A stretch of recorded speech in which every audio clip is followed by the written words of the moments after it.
very useful reminder to me that how you feel in your openers, even how you feel the morning of a race, doesn't have to determine how that race goes for you. We're Sid and Mackie, and we're professional mountain bike racers on a quest to race the best and most challenging mountain bike races around the world. Yesterday, Mackie raced the Downieville Cross Country, finishing 7th in a ridiculously competitive field. Today, he'll be racing the Downieville Downhill, and there's a twist. Downieville's rules require you to race exactly the same bike and equipment for both days of racing. Mackie decided to go super lightweight yesterday to give himself the best chance of a good result in the cross country. So the question is, will his choices come back to haunt him today? A lot of sharp rocks out there, so it's kind of a crapshoot. I don't know, if you're gonna lose big.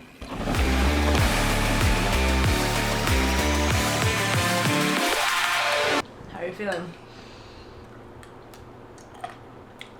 Not too sore. I would say my lower back is a little sore. Yeah, that's about it, which is pretty good. Today is the downhill. It's long. I was noticing yesterday, partway down, that we haven't spent that much time at the bike park. My upper body was sore. My hands were a little sore. It's hard to train for a 45-minute downhill without occasionally doing long downhills. Or bike park laps.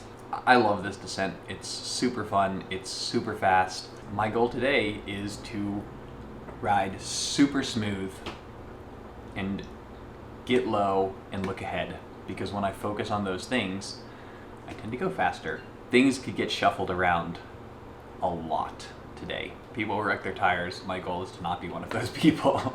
This is definitely one of those courses where even people who really know what they're doing and don't usually sometimes flat or break their bikes. There's definitely the two strategies.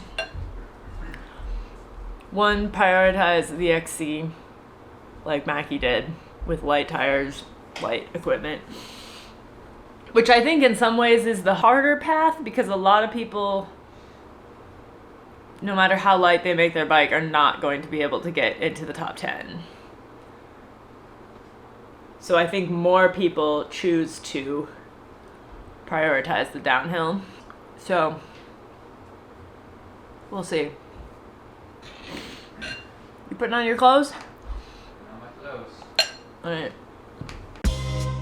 With all this discussion of my equipment choice, I figure I should probably give you guys a quick bike check. This is the Niner RKT 9 RDO with a custom paint job that matches our kits. And to protect that custom paint job, you can see I have ride wrapped it, the entire thing, so that it's very, very protected. Fox 34 120 millimeter step cast fork, float SL shock, and a 100 millimeter transfer SL dropper post. We've got the Velo Senso Race saddle, XTR 2-piston brakes, running a 180 millimeter rotor on the front and a 160 millimeter on the rear. Shimano XTR drivetrain. This is a 36 tooth chainring in the front, and then the 1051 cassette in the rear. We've got Expedo M-Force 8 pedals, super nice lightweight XC pedals, and then running the Stages power meter on the non-drive side. Noble TR35 wheels with DT 180 hubs and Bird polymer spokes. So these wheels are ridiculously light. And then, as I have mentioned, I'm running fairly lightweight XC tires. So these are the Maxxis Aspen 2.4s in the new Max Speed compound. I raced these tires for all of BC Bike Race and absolutely loved them. And they did great yesterday during the cross country, so hopefully they will do similarly well today. Stages L200 cycling computer to round it all out. Oh, and because we get lots of questions about this, this is the drop lock lever. So bottom one is dropper post lever, top one is shock lockout. Before starting the downhill, everyone has to do a bike weigh-in, and the weight must match the weight from yesterday's weigh-in. This is to confirm that no one's made any changes to their bike, like putting on beefier tires, stronger wheels, or a bigger fork. Once that's complete, we'll line up by number and start in 30-second intervals.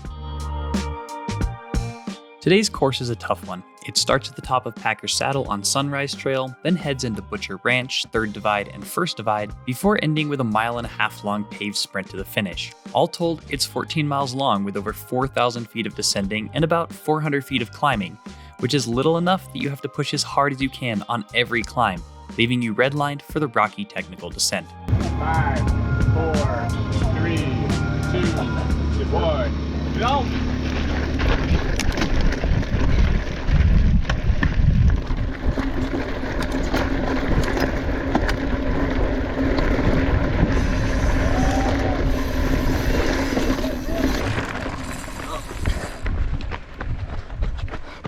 That's just way too fast. You're like, I gotta work on my sprint speed. I thought maybe because like You're also on a hill. this was uphill, it would be slower, but it wasn't slow at all, was it? Go, man! Woo!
sad about today. This is the last time that I have to drive down this confounded hill. There's a lot of driving in this weekend.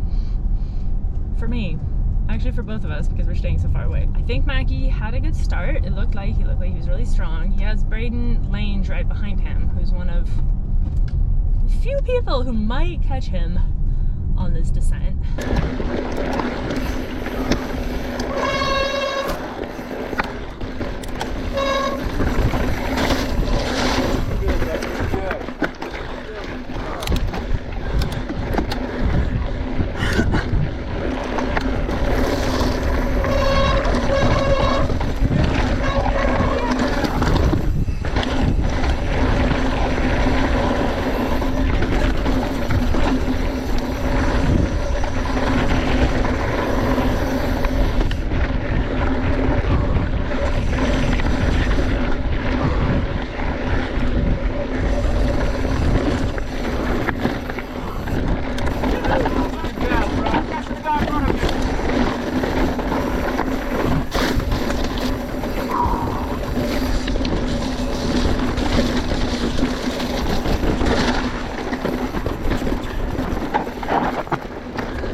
racing simply just does not really bring out the best in people.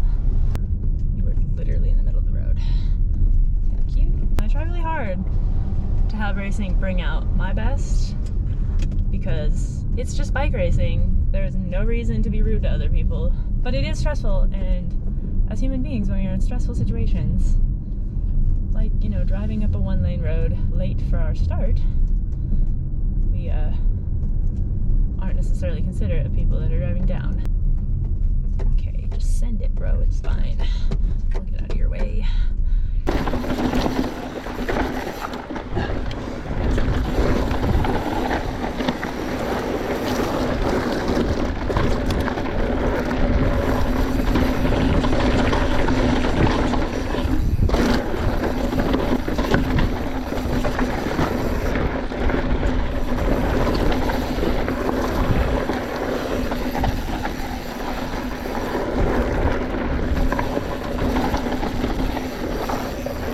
Okay, back on yesterday's descent.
This is the start of the 200-ish foot climb up to Third Divide. And since at this point you've been descending on rough, rocky terrain for over 20 minutes, trying to go all out on this climb is extremely hard and often leads to cramping, which is why this hill is commonly known as Cramp Hill.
Thanks, man.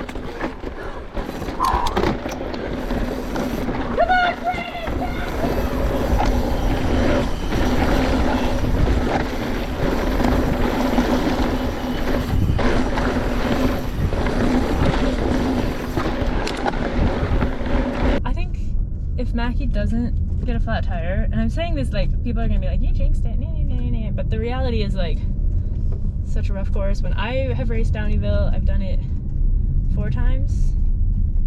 I've flatted 3, maybe 2, and that was like on enduro tires. Also, mind you, Mackie's line choice is better than mine, but it really is. There's just like a lot of sharp rocks out there, so it's kind of a crapshoot. The reality of racing mountain bikes is usually if you flat, it's your own fault. And I think a lot of people like to like blame the brand, but I don't know. Especially as pro racers, like we have our choice of casings, etc. If we make the wrong choice, it's on us. Just your reminder that the more you take responsibility for your mechanical issues, the less mechanical issues you might have. Or, you know, you'll take conscious risks. I would say that's what Mackie is doing this week. He's taking a conscious risk. Will it pay off? Dunno.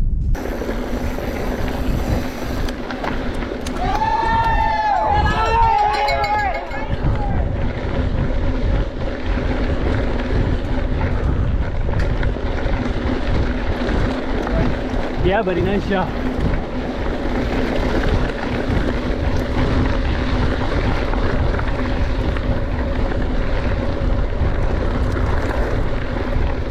This was an important moment for me because, to be frank, I absolutely did not expect to get past on this descent, and when I did I thought, wow, am I really descending that slow? But then I made the conscious decision to assume that Braden was having an incredible, possibly race-winning run, and instead of being bummed, I should just take advantage of having someone to follow and draft and use that to go even faster.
Following Braden ended up being a blast, and I was super impressed by his cornering form and how he committed to the corners even on cross-country tires with minimum tread.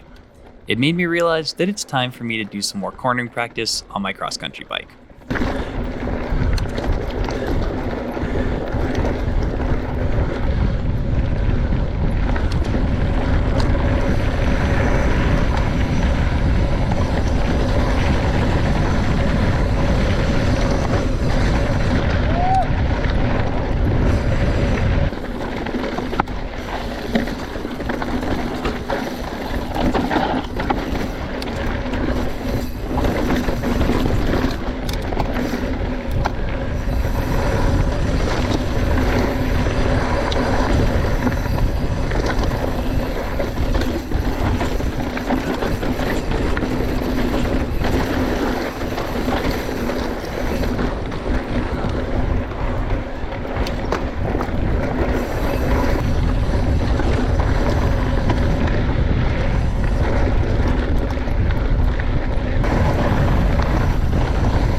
let's get him.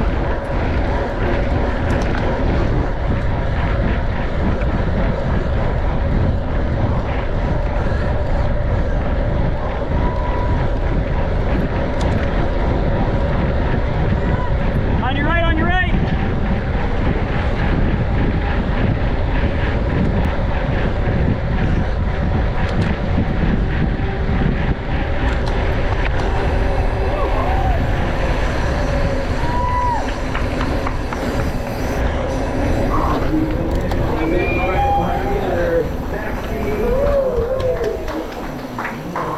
How do you do? How do you do? Hold on, let me get your chip.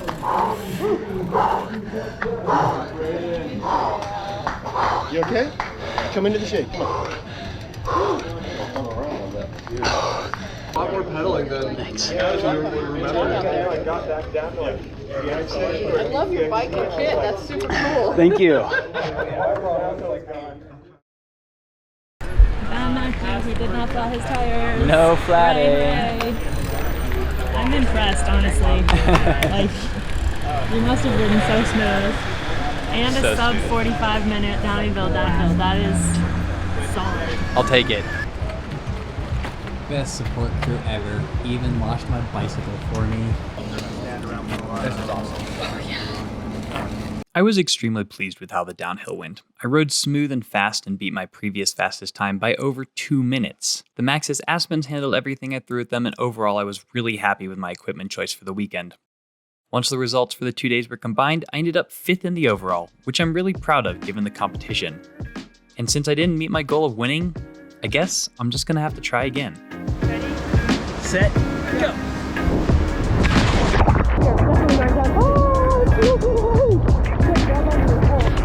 Oh, feels so good.